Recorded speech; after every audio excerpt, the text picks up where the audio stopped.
სალამი, მოგესალმებით, ვაგრძელებთ ჯონ მაკარტურის საუბრების ქართულ ენაზე ატვირთვას, ეს არის ბიბლიური კითხვები და პასუხები. Შემდეგ კითხვა ძალიან საინტერესოა, შეიძლება უცნაურიც მოგეჩვენოთ და მე ადრეც მას მოსმენელი ამაზე პატარა დაკვირვებაც მოვახდინე იმის შემდეგ, რაც ბატონი ჯონს ჯანმრთელობის პრობლემა შეეყარა.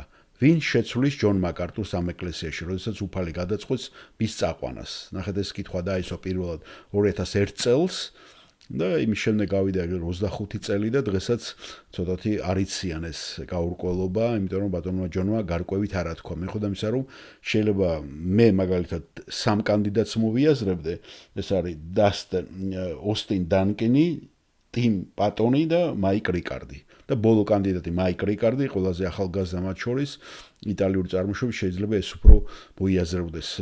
სამივე სამაკ მოსმენელი ქადაგება, ტომ პატონი ძალიან ორგანიზებაში იღებს მონაწილეობას, დასტინ დანკას ყველა იცნობს, ის ყველა კითხვა-პასუხებში წამყვანია ხოლმე, ინტერვიუებს ატარებს, ჯონ მაკარტურთან დაახლოებული, მაგრამ აი ეს მაიკ რიკარდის ქადაგება რაც შეეხება, ხო, ყველას რო შევადარო, ხო, პიროვნულადაც. პიროვნულად ვერ გავიცანის არ ქონდა საშუალება, მაგრამ ყველანაირად აი ეს პიროვნება ჩემთან ძალიან ახლოს მოვიდა იმ ელემენტარულ იმ პრინციპებთან, რასაც ბატონი ჯონი ახლა გაააშხერებს. და ძალიან კარგი ახალგაზრდაა და ვნახოთ აი რომელი გაამართლებს. შეიძლება კიდევ სხვაებიც არიან იქ, ნამდვილად უნდა იყოსო აქ ვინც არისო ჯონ მაკარტური იტყვის ამას. და იქ არიან კიდევ სხვაებიც პასტორები, რომლებიც კითხულობენ ხოლმე, მაგალითად სტივ ლოსონი მოიაზრებოდა, მაგრამ იმის შემდეგ რაც მას დაემართა სტივ ლოსონი უკვე კანდიდატი აღარ არის. ასევე მოიაზრებოდა მაგალითად ბენი ჰინის შვილიც არის, მაგრამ ის ამ ეკლესიის წევრი არ არის. არ ყოფილა უბრალოდ იყო ყოველთვის სტუმარი და ან დაახლოებული პირი არის და რამოდენიმეჯერ მოწვევითაც წაიკითხეს ქადაგება. ასე რომ ჯონ მაკარტური იმ პრინციპს აღიარებს, რომ იმ წლების განმავლობაში, ხო 30 წელს 21-ს, რომ ისეთი პრინციპები ჩამოყალიბდა აქ, რომელიც გაუჭირდება გარედან მოსულ ადამიანს, რომ თუნდაც 75% რომ იზიარებდესო და 25 არა, ეს პრობლემები შეუქმნისო, იმიტომ რომ სპეციფიური მიდგომა არის ყველა საკითხთანო. ნახეთ, ამიტომ იქ მოიძებნოს, უნდა იქ ვინც არის, ვინც მოიხარშა მან და ვინც იცნობს მაგ შინაგან უფრო ამ მიდგომას, რაც წლების განმავლობაში ჩამოყალიბდა. აი ნახოთ, რა პასუხს აძლევს ჯონი ამ კითხვას. სალამი, მოგესალმებით, რომ მე პალონია მქვია. სახელი გამოვიკვლიე, საიდან შეიძლება აპოლონიეს ნაწილი შეიძლება იყოს აპოლონია, იცით ხომ? ნათლი მამაშიც იმ გოგონას ქვია, ცოლი რომ არის სიცილიაში, აპოლონია, გახსოვთ ხომ? და აპოლონიდან მოდის, მათი ღმერთებიდან სახელი, წარმართული ღმერთებიდან, მაგრამ შეიძლება კიდე პოლონური წარმოშობისაც იყოსო. მე დამაინტერესა უბრალოდ სახელმა. მიყვარს ხოლმე სახელების და გვარების ორიგინის, ან წარმომავლობის უბრალოდ გარკვევა. გასულ კვირას პასპინძლობდი ერთ პასტორს, რომელიც პასტორთა კონფერენციაზე, ეს არის ცნობილი პასტორთა კონფერენცია, რომელიც გაზაფხულზე არის და ეს 18 მარტს თუ არის ეს საუბარი, 64 მარტს ჩატარდებოდა. მარტი არის ცნობილი დასავლეთ ამერიკაში, უკაცრავად ჩრდილო ამერიკაში, კანადაში და ამერიკაში, როგორც დიდი შესვენების პერიოდი. არ ვიცი რასთან არის დაკავშირებული, ალბათ გამოზაფხულებასთან.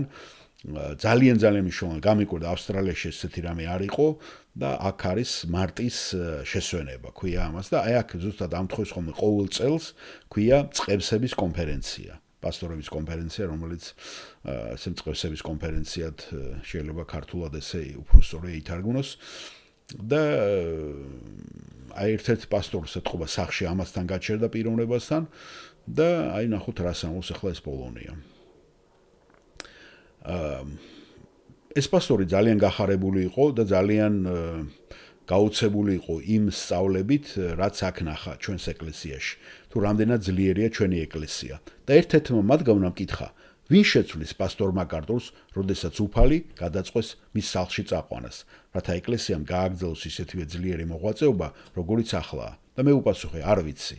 ასე რომ დაუსვა ჯონ მაკარტურს კითხვა და ნახეთ როგორი არის მიდგომა ქრისტიანების ახლა ამას ენებზეც გავაზიარა მე როგორ გლოვობენ წარმართები ალბათ მუსლიმანური ქალები იყო რა საშინელი გლოვა ქონდათ რა და წარმართულ რელიგიებში და საქართველოშიც რა საშინელი გლოვა არის იცით ხომ დაქირავებული მგლოვიარეები და რა ვიცი ხო მათ წამთ რო ადამიანი მიდის და ნახეთ რა წყნარად და მშვიდად ეუნებოდა ჯონ მაკარტურიც შეურაცხყოფილად კი არ იმაშოვა რომ სახლში წაგიყვანს ეს არის განცდა სახლში წაგიყვანს და მეც დავესწარი ერთ პროტესტანტულ დასაფლავებას ეს იყო პანაშვი და გავუცდი მიდგომა როგორ იყო ესე იგი პროტესტანტების შეერთებული დახურული იმითი იყო რა ქვია სასახლეთი ჩატარებული და არანაირად განცდა არ იყო იმისა რომ რაღაცა ესეთი იყო ხა მე არ ვამბობ ზეიმები და ტელნიკები საყურებდა რომ ცეკვავენ და კუბოს აცეკვებენ იცით ესეთი ისინიც არის ხო აფრიკაში და შეიძლება აქაც იყოს ესეთი რაღაცა სიმღერებით და იმეებით რომ იმაშოვა ეს ცოტა გადამეტებულია მაგრამ ის რაც ზომის ფარგლებშია ხო ზომიერ ფარგლებში შეიძლება ადამიანი მართლაც განშორებას განიცდის განსაკუთრებით ახალგაზრდა როა მაგრამ ესეთი რაღაცა რომელიც ლოყების ხოკვათმების წეწვა იცით ხო ეს ცნობილი ის არის ეგა ხო გლოვის მანერები აზიაში და აღმოსავლეთში ნახეთ აი რა კითხვა დაუსვა ბატონ ჯონს და არანაირ უხერხულო ჯონი არ გძნობს თავს დიახ მადლობა ეს ძალიან კარგი კითხვა და მეც თქვენთანა ვარ იმაში რომ მეც არ ვიცი მაგრამ ფიქრობ იქნებიან ადამიანები რომლებიც ამაზე იმუშავებენ და მუშაობენ არ ვიცი ისეთ ეს არის უფალი ცნობილი გამოთქმა და ეს გამოთქმა ვორენ რისბისაც ძალიან უყვარს თავის კომენტარებში ხშირად შეხვდებით ამას უფალი ასაფლავებს თავის სახურებს მაგრამ მისი საქმე გრძელდება და ერთ-ერთი კაი მაგალითი ამისი არის იცით ყველაზე ისეთი კარგად აი გამოხატული რომ ეს პროცესი არის მოსესა და იესონავესეს ყოფნა გასოთ ხო როგორ დაარიგებს მას როგორ წავა და მოსეს ღმერთი დამარხავს და მისი საქმე კიდე გრძელდება და ამაგრებს კიდევაც ეცხადება იესონავესესაც ერთ-ერთი კარგი ის არის ბიბლიაში ეგ ადგილი და მე მგონი აქედან არის აღებული ეგ ცნობილი გამოთქვა ის მარხავს თავის მუშებს აგრძელვის ჯონ მაკარტური მისი საქმე კი გრძელდება ასე არ არის ასე რომ მე შეუცვლელი არა ვარ ასე რომ არ ვიცი რას უმზადებს მომავალი გრეისის ეკლესიას არ ვიცი რას იზავს უფალი მომავალში მაგრამ შემიძლია მოგაწოდოთ პროფილი თუ ვინ შეიძლება იყოს ეს პიროვნება და როგორი თვისებებს ატარებს კონკრეტული პირის დასახელების გარეშე ფიქრობ ეს უნდა იყოს ამ ეკლესიიდან ვინმე რომელიც ამჟამად ეკლესიაშია ან იყო ეკლესიის წევრი აქაური მსახურების ნაწილი რომელიც დროებით სხვაგან წავიდა მოძღვრად პასტორად და ისე უკან დაბრუნდა ფიქრობ გარედან ვინმესთვის სრულიად გარედან უცხოსთვის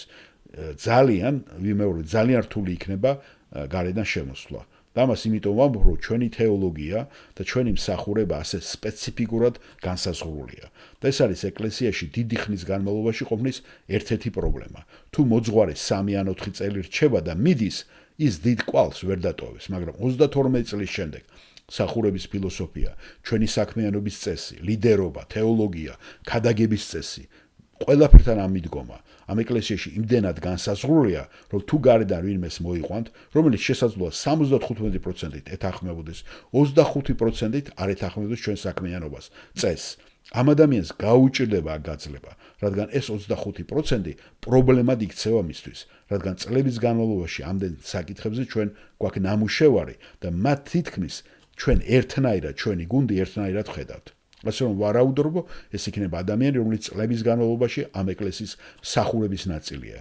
იქნება ეს ახლა აქ თუ გარეთ, როგორც წყემსი და დაბრუნდება თუ უბრალოდ შინაგანად მოვა, აიღებს თავარ ქადაგებას და ამ თავარ როლს ქადაგებისას იმ როლს, რომელიც მე ავიღე, არ ვიცი. როდესაც ხალხი მეკითხება, ვის აირჩევდი? გულისხმობ, ეს არ არის ის, რომ არ მინდა ამაზე ფიქრი.